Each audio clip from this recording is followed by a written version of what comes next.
Okay, we are now on to Hail to the Thief, the sixth Radiohead album. This album came out in 2003. It is 14 songs, 56 minutes, the longest Radiohead album by far. This album is going to be a bit of an interesting one. Basically, a bit of backstory behind this one. This was their last album under their record contract with EMI. They signed for a 6-album contract, and this was where it ended. And the way they recorded this album was they rented out a Hollywood studio for 2 weeks, filmed this 14-track album in literally 14 days, I'm assuming one song every day. It makes for a very interesting experience of an album. I haven't listened to this thing in like months. It's been not even months. I think the only time I've listened to it all the way through was the first time I listened to it, then I haven't listened to it front to back since. So most of this is going to be pretty fresh to me. And yeah, I am just going to get started. Oh, also, no chat this time. I'm going to see if it works better when I have no chat on screen. I am streaming this. I have my chat on my phone in front of me. Just no chat on screen for the video. But yeah, I am just going to get started with track 1, 2 plus 2 equals 5.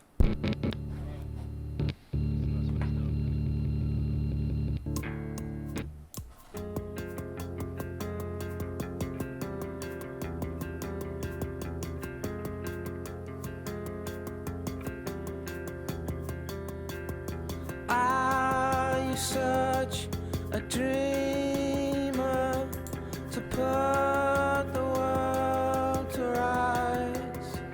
Oh yeah, another thing to note was when this album came out, this was like the first album Radiohead made post 9/11. It was during the Bush era. So this is the band's most politically charged album. This thing is like composed of almost entirely political tracks, especially 2 plus 2 equals 5, where he's like talking about the world not making sense and like corrupt government, and you live in a world where 2 and 2 makes up 5 and stuff like that.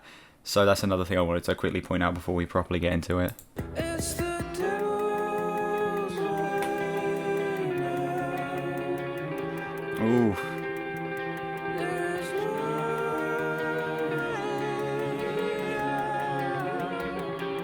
God, the guitars on this song sound so good. Oh my god.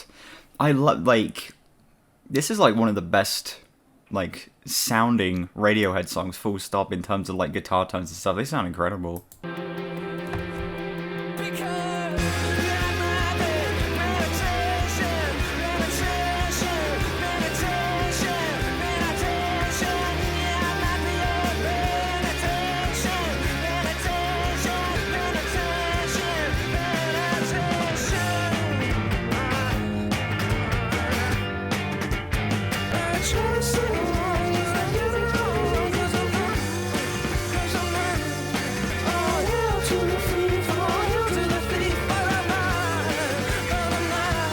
I love that this song, like, just goes from a very slow, very eerie, weird atmosphere to just punching you in the face halfway through and having this crazy, explosive moment. It's, like, so, like, unexpected. I have heard this song a lot, but the first time I heard it, this completely caught me off guard.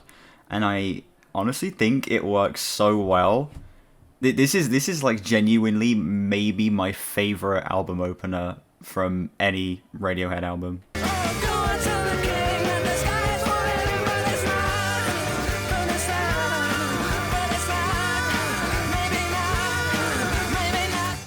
Honestly, that song is just like, it goes so above anything you would expect about this album, hearing like the context and stuff. It's like, the guitar tones are some of the best on any Radiohead song. I love that the lyrics are like genuinely political and aren't like hiding it behind some like a big grand concept. It's just in your face politics, and they're really going for it. And I also just think that like the switch up in the second half is like just such a great choice, and it makes for such an interesting direction to take the song, and it has like great contrast, I guess. And I think it's just such a great way to kick off an album like this, coming after 2 very electronic albums. like with Kid A and Amnesiac, just having this album start with a full-on rock song is a great way to establish the tone of this album and how it's going to be different from the previous two. I'm feeling a 10 on that song. Yeah, that song is basically about as perfect of an opener as you can get for an album like this. I'm just going to move on to track 2, Sit Down, Stand Up.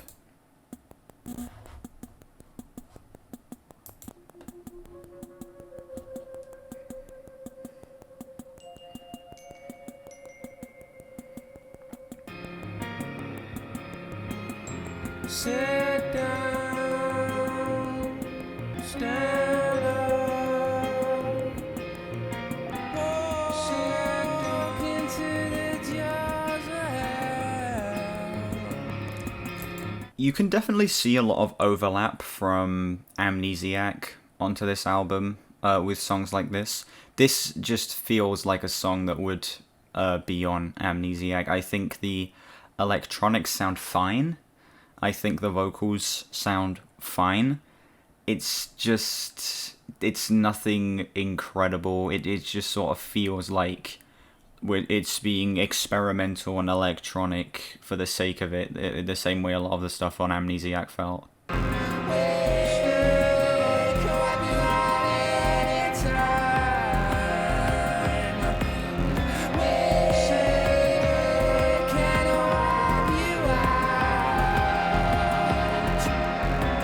Yeah, vocal effects don't work. Just sound kind of goofy.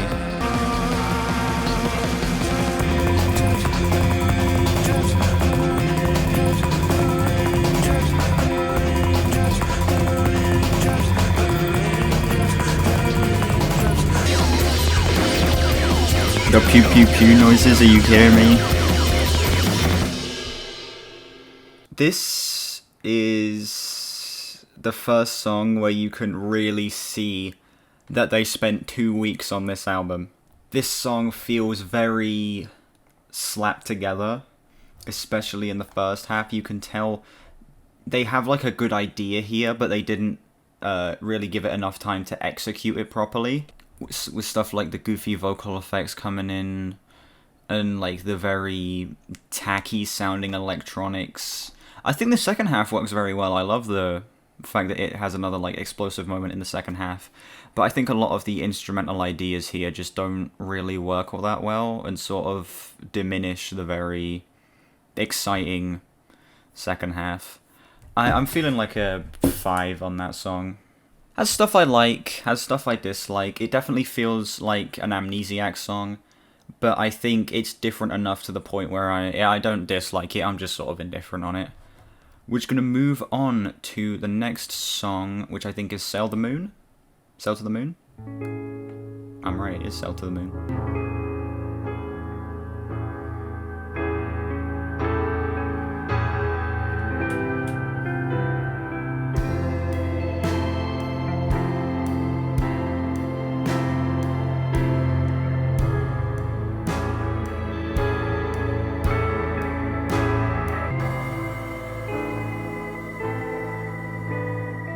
Jesus Christ, dude. I'll suck the moon and how much did it cost?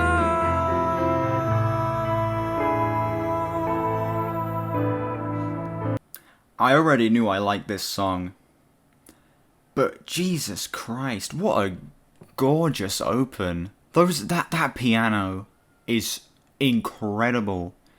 It sounds so good, and then oh my god, that weird like spacey noise that like floats off into the background in the right channel sounds great. This vocal performance is insanely good. Oh my god, this is just like the perfect open for this song.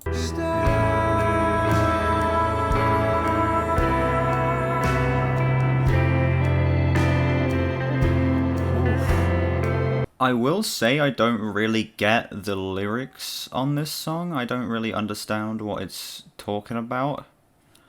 But it honestly doesn't matter.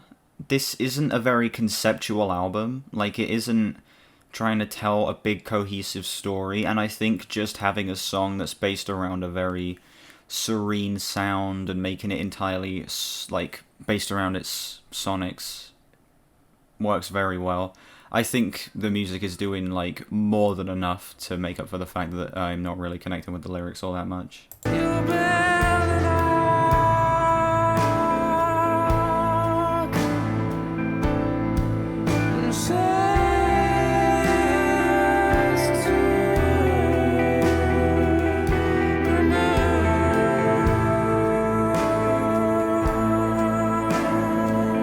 Sounds great, man. Oh my god.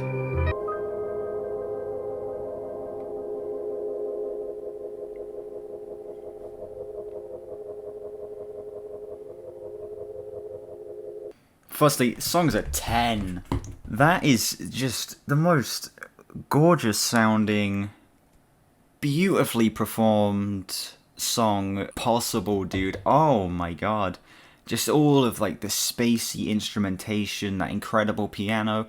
The drums are recorded so well on that song. You're telling me they made this song in a day?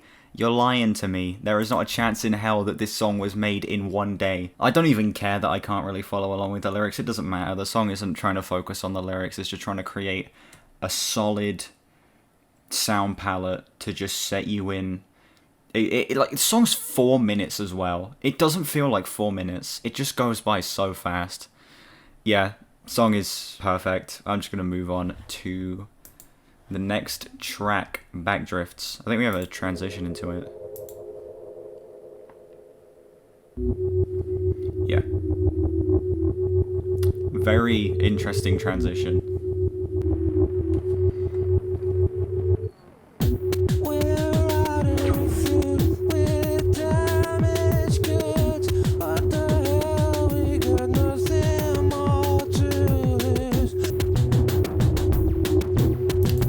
Okay, it's an interesting open to the song. I will say I don't love it. Again, the electronics sound a little tacky here. They sound a little dated, but I will say that it's definitely better than it was on Sit Down, Stand Up.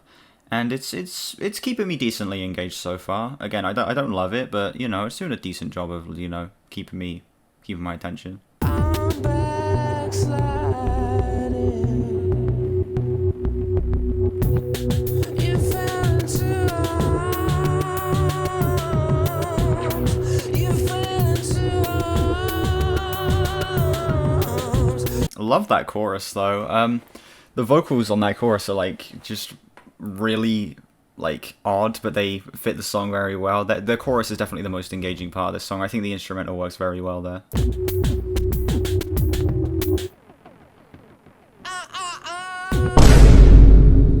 Yeah, this chorus definitely doesn't have as much. It definitely doesn't have as much impact the second time around. I feel like the instrumental is sort of like worn off already by this point, and it's just sort of me waiting for the song to be over at this point.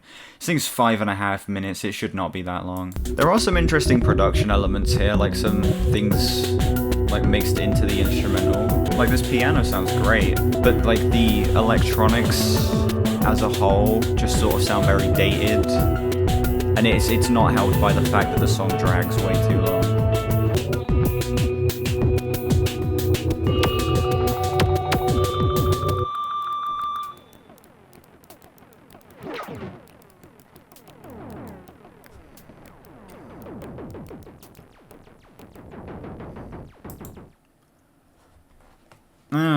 Song kind of sucks, I'm not gonna lie.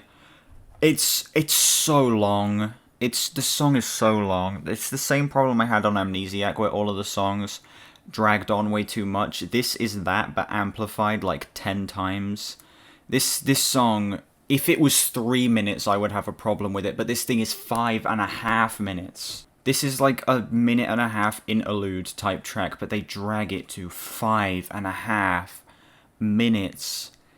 Tacky electronics, lyrics that I really don't care about, an instrumental that wears on you before the first half of the song is done. I'm feeling a 3 out of 10 on that song. Having a real like up and down range of quality here. We got two 10 out of 10s, one 5 out of 10, and a 3. That is kind of goofy, I'm not gonna lie. Jesus Christ. Right, next track, Go to Sleep. Very interesting transition. Something for the vagabond man over my dead body, over my dead body.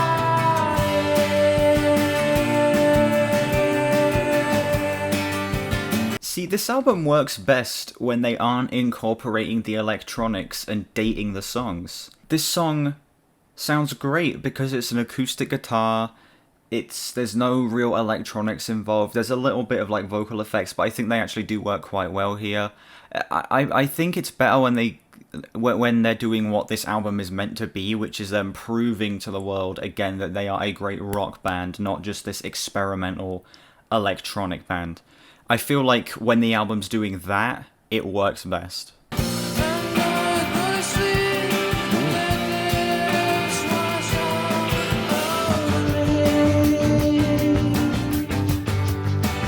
Very interesting structure, guitars sound great. I got no complaints. Like, even the lyrics are so much clearer here. This is like a much more focused political message. We don't want to wake the monster taking over, tiptoe round, tie him down. We don't want the loonies taking over, tiptoe round, tie him down. It's clearly talking about like overthrowing a governmental figure, most likely Bush at this time. It's a lot clearer. It's lyrics that I can follow along with, that I'm actually caring about, that I'm actually able to focus on. Where was this on the previous song? The only real complaint I have about this song is that the outro is just a little long. I wish the outro was a bit shorter. I'm not crazy about the fade out, but like, you know, whatever, it's fine. That song's a great bounce back from the previous one. I think it has great sound. I love that they don't implement any like tacky, dated electronics. I think that the lyrics are much better. It has a much more like focused and pointed message. And just all in all, I much prefer the fact that they made the song a bit shorter than just dragging it out to 5 minutes. I'll give that song a 9 out of 10. Just a great ass song, dude. Again, this album has such like a crazy like range of quality for me. We got 10 out of 10, 5 out of 10, 10 out of 10, 3 out of 10, 9 out of 10. It's going so up and down. But it's looking like it's going to stay on and up with the next track, Where I End and You Begin.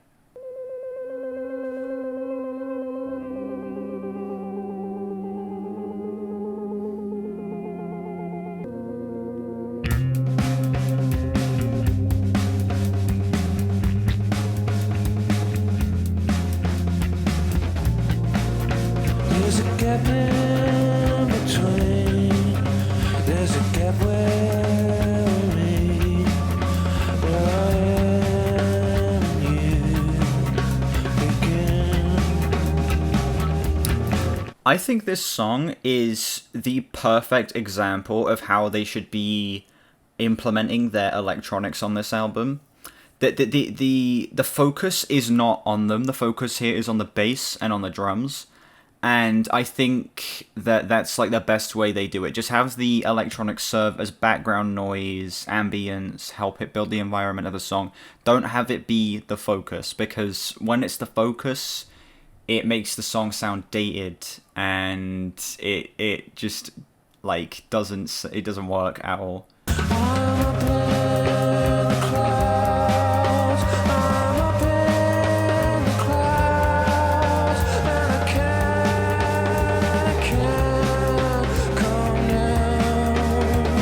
The writing on this song is perfect. I love the writing here, dude. It's just so engaging. It keeps you, like, it keeps my attention so well. I love the way this is written.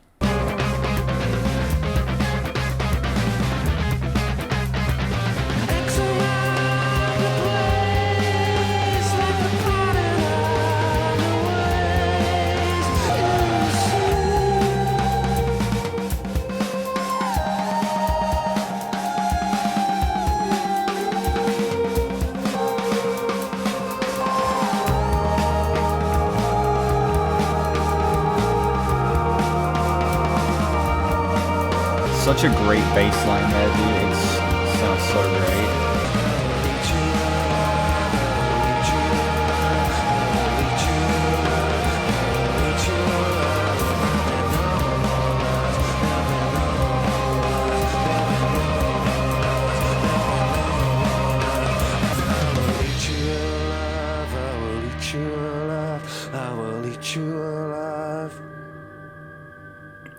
Very strong way to close out that song. Honestly, this song is the perfect example of where this album works best. Have the electronics serve the song in the background, create ambience, help build the environment of the track, and let the more rock-centered elements be the forefront. Because that was the biggest problem with Amnesiac, was the tacky electronics. The biggest problem with this album, on songs like Sit Down, Stand Up and Backdrifts, is the tacky electronics. This song sounds great because it doesn't incorporate them and doesn't have them like as the center of the song. I think the instrumental here sounds incredible. The drums are recorded so freaking well, dude. The bass, especially in that second half, sounds just so like perfect. It's got the perfect bass tone. It's just recorded so well. It sounds incredible. And the writing here too is just like so. Like, it's probably the best written song on the album so far. I'm gonna be like, I can't talk. Song's like a 9 out of 10. It's just another great song. It's just another example of where this album works best. We are just going to move on to the next track, final track of part 1, We Suck Young Blood.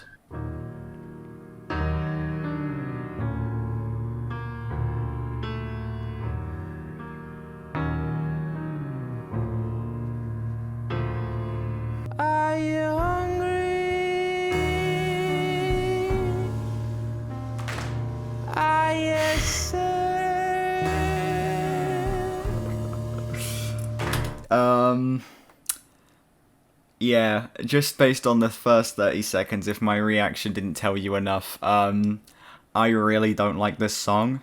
I'm not gonna spoil my full thoughts on it yet, I'm gonna let it play out. But, I don't like this song very much. Those claps sound horrible. It's so just corny. Vocals, too, are absolutely terrible here. Let's talk about the other biggest problem about this song, and it's that it's 5 minutes. You have to sit through 5 minutes of this. It's so bad. It's so terrible, dude.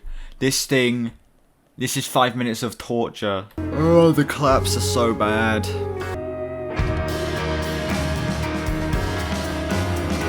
See, that just picks up like that.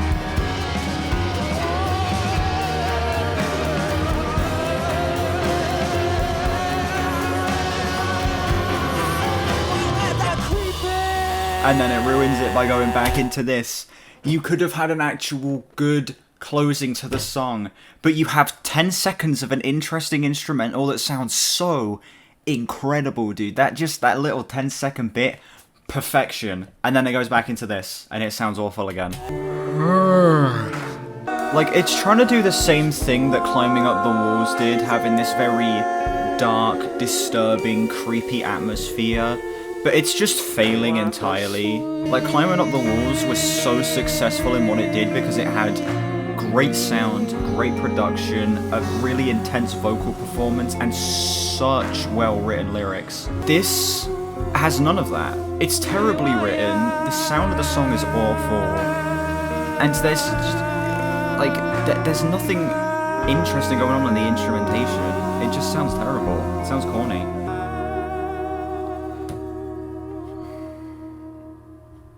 That is the worst song in the Radiohead catalogue up to this point. It's corny. It sounds awful. The lyrics are just so terribly written. There is 10 seconds of just the best instrumental ever halfway through the song, and you think, okay, it's going to pick up, it's going to have an interesting second half, and then it just goes back into the same thing. Like, it's just a terrible version of Climbing Up the Walls, where Climbing Up the Walls is able to be so dark and creepy, and it's so engaging, and it's so disturbing. This song has none of that. The songs is a 1.5 out of 10. That is the lowest score I have given a Radiohead song so far, and it's most likely the lowest score you're going to see me give any song in my entire Radiohead series. Song is awful. Anyway, that is going to do it for part 1. Stream, don't go anywhere. We are going to be filming part 2 literally in just a second. Thank you all so much for watching. If you liked, make sure to like, subscribe, share it around. 200 subs probably by next month, if I'm being honest. We are very close to 200 subs at this point. Probably going to be even closer by the time the video comes out. Yeah. Check out all of my other Radiohead videos. I got videos talking about all their previous albums. Check out my videos on their upcoming albums whenever those come out. Recommend me albums you want me to listen to when I'm done with this series. And yeah, I will see you all in part 2. Goodbye.